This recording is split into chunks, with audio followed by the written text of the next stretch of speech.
रोजाना हजारों बार देखा और क्लिक किया जाता है, बिल्कुल बिना सोचे समझे। एक छोटी सी डिजिटल जानकारी, एक अकेला यूट्यूब यूआरएल।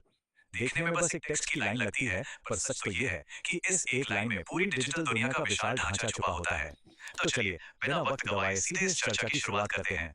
अब जरा सामने मौजूद इस पूरे टेक्स्ट स्ट्रिंग पर गौर करते हैं। ये हमारा आज का मूल सोर्स डेटा है। ये कोई आम शब्द नहीं है, बल्कि ये एक सटीक नापातुला कमांड है।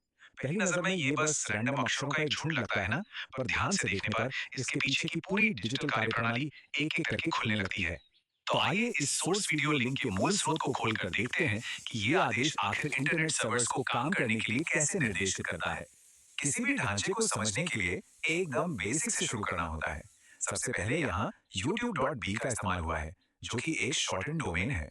अब ध्यान देने वाली बात यह है कि ये आम वेब ब्राउजिंग के लिए नहीं बनाया गया।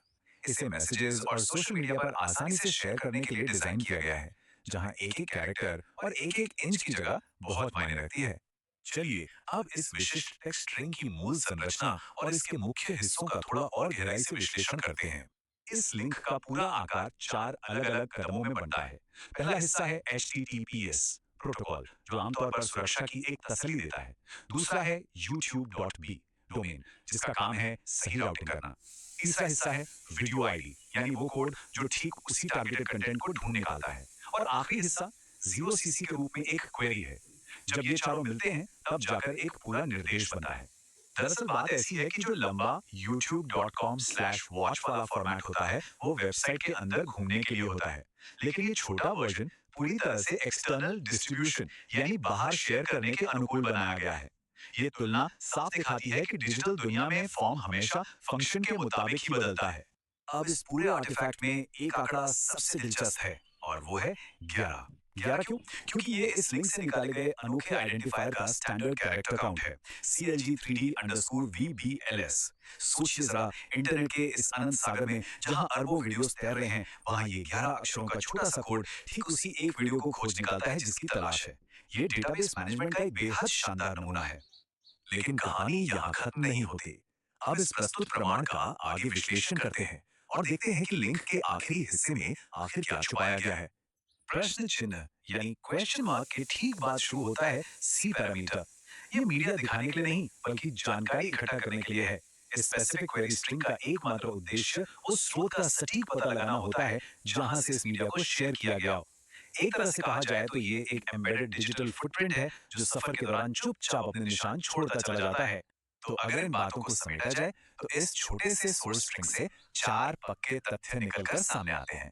एक बिल्कुल सुरक्षित कनेक्शन, एक तेजी से शेयर होने वाला छोटा डोमेन, एक निर्धारित वीडियो टारगेट, और आखिरी सबसे गौर करने वाली बात, एक लंबा सा शेयर ट्रैकिंग कोड। इस जानकारी को देखते ही स्पष्ट हो जाता है कि ये यूआरएल दरअसल एक दोहरे उद्देश्य पर काम कर रहा है।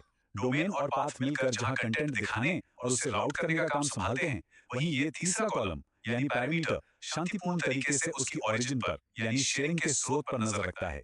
एक हिस्सा सामने वाले की सेवा करता है और दूसरा हिस्सा चुपके से सिस्टम को बैकएंड पर जानकारी भेज देता है। पर सबसे हैरान ये तथ्य तो इस डेटा को देखकर समझ आता है।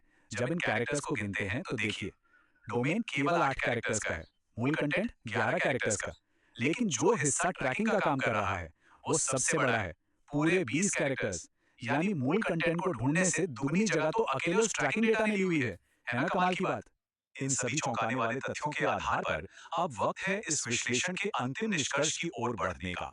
तो सबसे बड़ा सवाल ये उठता है, एक साधारण से शेयरिंग लिंक में ट्रैकिंग डेटा का इतना बड़ा हिस्सा मौजूद होना आधुनिक डिजिटल दुनिया के बारे में आखिर क्या सच दर्शाता है? जब एक मामूली से क्लिक में उस कंटेंट से ज्यादा उस चीज की जानकारी छुपी हो जो पर्दे के पीछे चल रही है, तो डिजिटल दुनिया का असली रूप बिल्कुल अलग ही नजर आने लगता है। शायद इस विश्लेषण के बाद किसी भी लिंक को देखने का नजरिया पहले जैसा बिल्कुल नहीं रहेगा।